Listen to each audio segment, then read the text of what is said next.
disassemble and assemble the NFlight Ascent Aviation headset.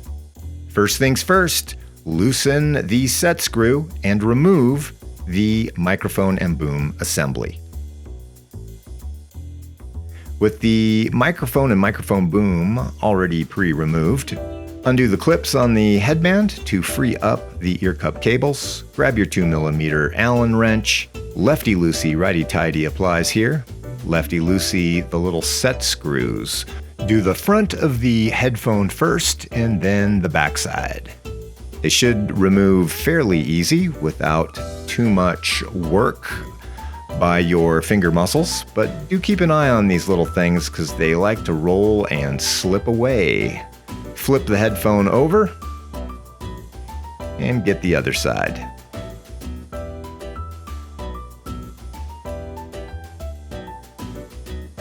Again, righty-tighty, lefty-loosey, and this should be fairly easy. Shouldn't take a lot of strength or a lot of effort to remove the set screws. Once the set screws are removed, pick up the headset, and the ear cups should gently fall out of the wishbone-shaped holders. The headband will now be free. You can remove the fabric top to let the cable free. The fabric top is adhered with a hook and loop type of adhesion, so be mindful there. To remove the headband pads, you will need to gently pop the center of the headband pad outward, and it will come free from the headband. You have officially disassembled your Ascent. Now it's time to put this thing back together. Lay out all the pieces and organize them because there is a left and a right, and as well a front and a back. So you'll want to lay things out just so you don't end up having to do things twice. On the headband, you'll notice that the wishbone ear cup holders have a short side and a long side. The short side always faces forward. Again, the short side of the wishbone ear cup holders always face forward. We're going to do one ear cup at a time. Again, the short arm of the wishbone faces forward. So we'll start with the left ear cup. It's going to go on the left. It should easily and gently slide into place with limited effort. Grab your set screws, and these set screws should easily go in to the threaded port. If you have any resistance at all, something is not right, so double check your work.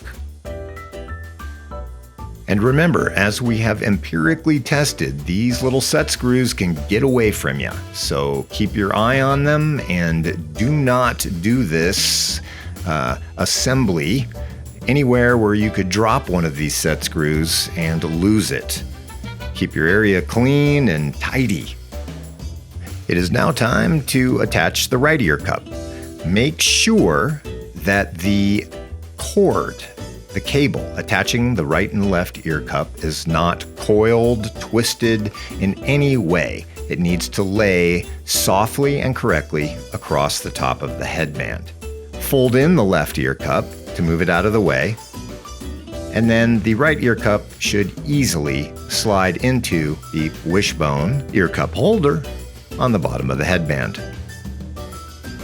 Just as with the left ear cup, the set screws should effortlessly thread into the ports. Any sort of resistance should be a red flag, and you need to stop what you're doing and reevaluate the alignment.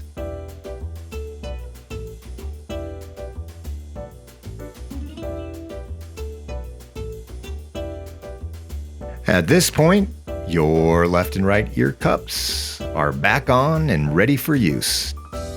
One last step, dialing in the headband.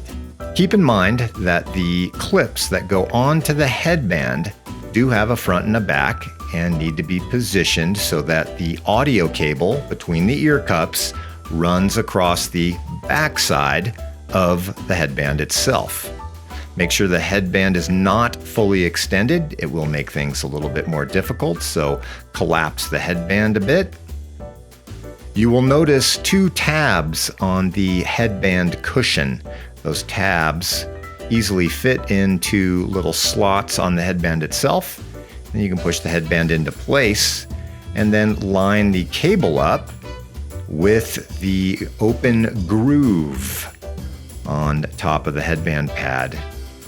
Then you can adhere the headband fabric and you are ready for flight.